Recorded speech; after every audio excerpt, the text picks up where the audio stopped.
अस्सलाम वालेकुम, I am doctor Munir. Welcome back to my YouTube channel. उम्मीद करता हूँ कि आप सब खैरियत से होंगे।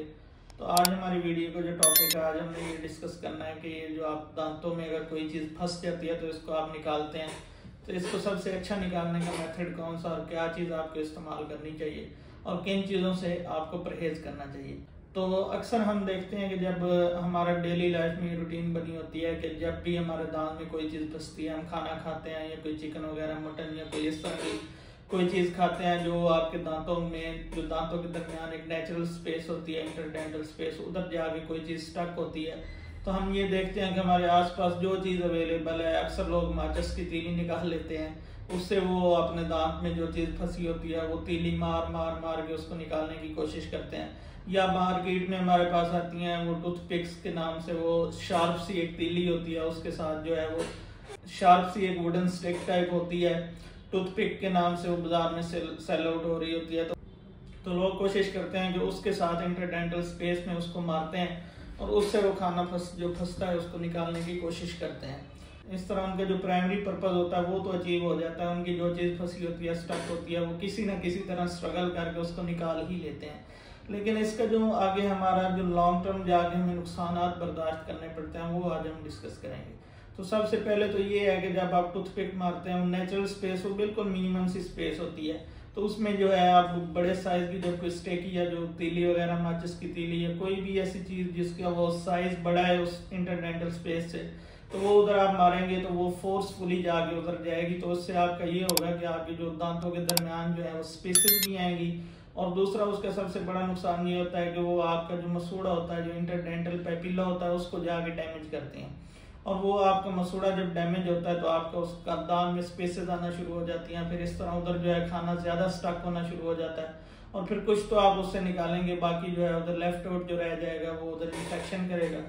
जब इन्फेक्शन होगा वो इन्फ्लेमेशन होगी और वो आपका जो है उधर नीचे से बोन लॉस होना स्टार्ट हो जाता है। पहले वो पेरियोडोंटल पॉकेट बनती है जो आपके मसूड़े के नीचे जो है वो मसूड़े दांत को छोड़ना शुरू कर देता है और उधर स्पेसेस आ जाती हैं। फिर जब वो स्पेसेस बढ़ती रहती हैं, उधर खाना स्टक होता रहता है, फूड इन्फेक्शन होती है, तो वो जो आपकी नीचे हड्डी होती है वो हड्डी घुलना स्टार्ट हो जाती है। तो इससे जो है आपका बोन लॉस शुरू हो जाता है और इस कंडीशन को हम पेरियोडोंटाइटिस कहते हैं। इस तरह जो है आप एक सिंपल सा मेथड जो आप अपना रहे हैं अपने दांतों में कोई चीज़ फंसी हुई निकालने के लिए, वो आपको इतने बड़े नुकसान की तरफ ले जाता है। जब वो बोन लॉस होता है तो आपके दांत की मजबूती है वो खत्म होती है, इस तरह दांत हिलना शुरू हो जाते हैं, स्पेसेस आ जाती हैं।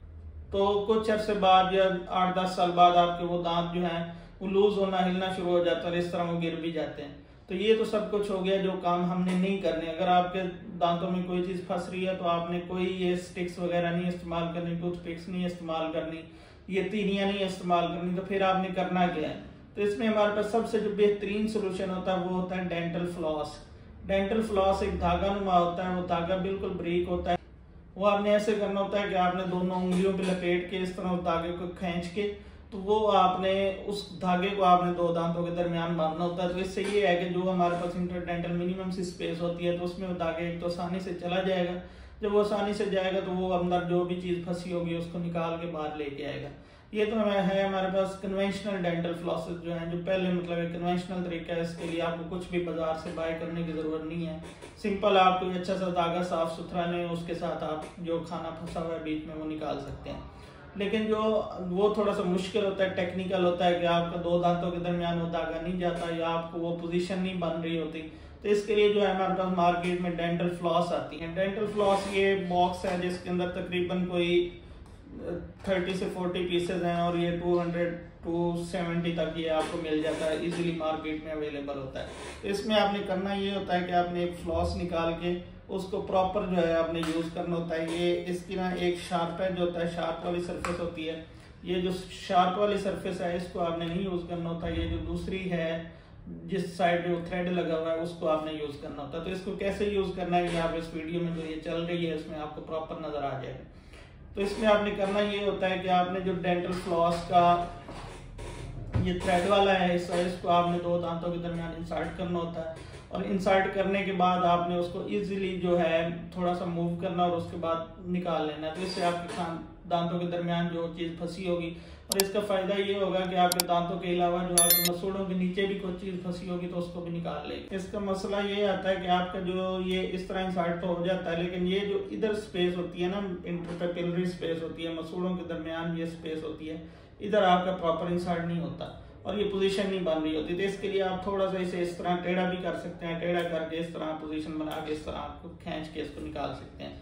तो उम्मीद करता हूँ कि आपको आज की वीडियो इन्फॉर्मेटिव लगी होगी। अगर आपको ये वीडियो पसंद आई और आपको डेंटल फ्लॉस का तरीका समझ आ गया कि इसको किस तरह इस्तेमाल करना और किस तरह इसका प्रॉपर बेनिफिशियल यूज़ करना है जिससे हमें फ़ायदा भी हो और हमारे दांतों को कोई नुकसान ना हो, तो आप इस वीडियो को लाइक करें, अपने रिश्तेदारों के साथ, फैमिली फ्रेंड्स के साथ शेयर करें और हमारे चैनल को सब्सक्राइब कर लें ताकि आपको इन्फॉर्मेटिव वीडियोस मिलती रहें। आज के लिए इतना ही। अल्लाह हाफिज़।